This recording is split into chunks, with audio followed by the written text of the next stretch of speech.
Hi everyone, welcome back to my channel Suvarna Sundari. ఈరోజు నేను ఈ వీడియోలో సింపుల్గా ఉల్లిపాయ పకోడీ ఎలా ప్రిపేర్ చేయాలో చూపిస్తున్నాను. ఈ వీడియో చివరిదాకా చూసి లైక్ చేయండి. ఉల్లిపాయ పకోడీ అనేది పిల్లలు కూడా చాలా ఇష్టంగా తింటారు. దీన్ని ప్రిపేర్ చేయడం కూడా చాలా ఈజీ ప్రాసెస్. అయితే ఇది వర్షం పడుతున్నప్పుడు కూడా మనం చేసుకుని తినవచ్చు, చాలా బాగుంటుంది. వర్షం పడుతున్నప్పుడు మనం స్పైసీగా ఏదైనా తినాలనుకుంటున్నప్పుడు ఇది ప్రిపేర్ చేసుకోవచ్చు అనమాట. దీనికైతే ముందుగా నేను కొద్దిగా శనగపిండి అయితే తీసుకున్నాను. అలాగే ఉల్లిపాయలు కూడా ఒక 4-5 తీసుకుని మనం లేయర్స్ కింద అంటే చీలికల్లాగా కోసుకుని పెట్టుకోవాలి. ఫ్రైకి ఎలా అయితే ఆనియన్స్ కట్ చేస్తామో ఆ విధంగా అనమాట.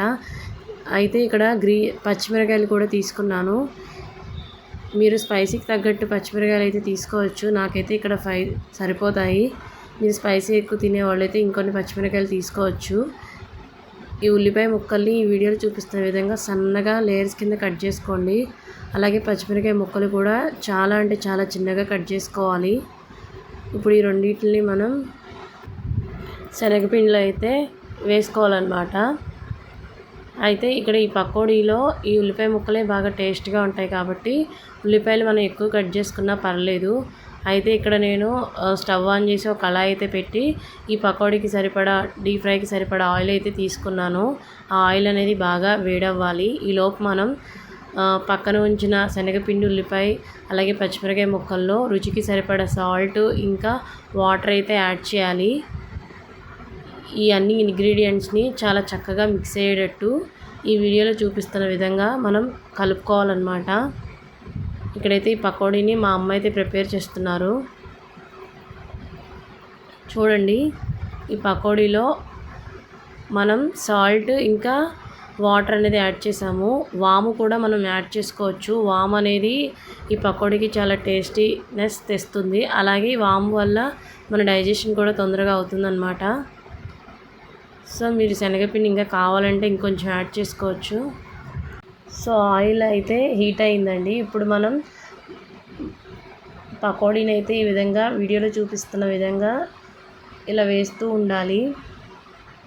సో ఈ విధంగా చిన్న చిన్నగా వేస్తూ ఉండాలి. అప్పుడే పకోడీ అనేది మనకి చాలా క్రిస్పీగా టేస్టీగా ఉంటుంది. ఈసారి మీకు పిల్లలు స్నాక్స్ చేయమని అన్నప్పుడు ఈ పకోడీని అయితే ప్రిపేర్ చేయండి. దీన్ని ప్రిపేర్ చేయడం కూడా చాలా ఈజీ ప్రాసెస్ కాబట్టి మీ పిల్లలకి మీరు టైం తీసుకోకుండా చాలా తక్కువ టైంలోనే ఈ ఐటెం అనేది ప్రిపేర్ చేసి పెట్టవచ్చు. మీ పిల్లలు కూడా చాలా ఇష్టంగా తింటారు. ఇది వర్షం పడుతున్నప్పుడు కూడా మనం ఇంట్లో ప్రిపేర్ చేసుకుని తింటే ఆ క్లైమేట్కి ఈ ఐటెంకి భలే సెట్ అవుతుంది. వీడియో మీకు యూజ్ఫుల్ అని అనుకుంటున్నాను. ఇలాంటి మరెన్నో వీడియోస్ కోసం ఇప్పుడే నా ఛానల్ని సబ్స్క్రైబ్ చేసుకోండి. అలాగే వెళ్తూ ఈ వీడియోకి ఒక లైక్ కూడా ఇవ్వండి.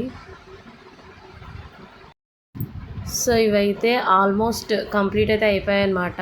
లైట్ గోల్డెన్ కలర్లో అయితే వచ్చాయి. వీటిని ఇంకొక 2 minutes ఫ్రై అవనిద్దాం. సో చూసారు కదా, ఈ ఐటెం అనేది ప్రిపేర్ చేయడం ఎంత ఈజీ ప్రాసెస్సో. ఈసారి మీ ఇంట్లో ఖచ్చితంగా దీన్ని ప్రిపేర్ చేయండి. మీ ఇంట్లో వాళ్ళందరూ ఈ ఐటెంని చాలా బాగా ఇష్టపడతారు.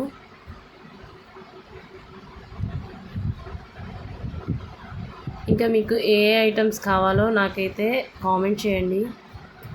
సో ఇప్పుడు పర్ఫెక్ట్గా ఫ్రై అయితే అయిపోయాయి అన్నమాట. సో వీటిని అయితే ప్లేట్లోకి అయితే తీసుకుందాం. చూడండి ఎంత చక్కగా ఫ్రై అయ్యాయో. ఇవి చాలా అంటే చాలా టేస్టీగా ఉంటాయి. చాలా తక్కువ టైంలో మనం ఈజీగా చేసుకునే స్నాక్ ఐటెం అన్నమాట.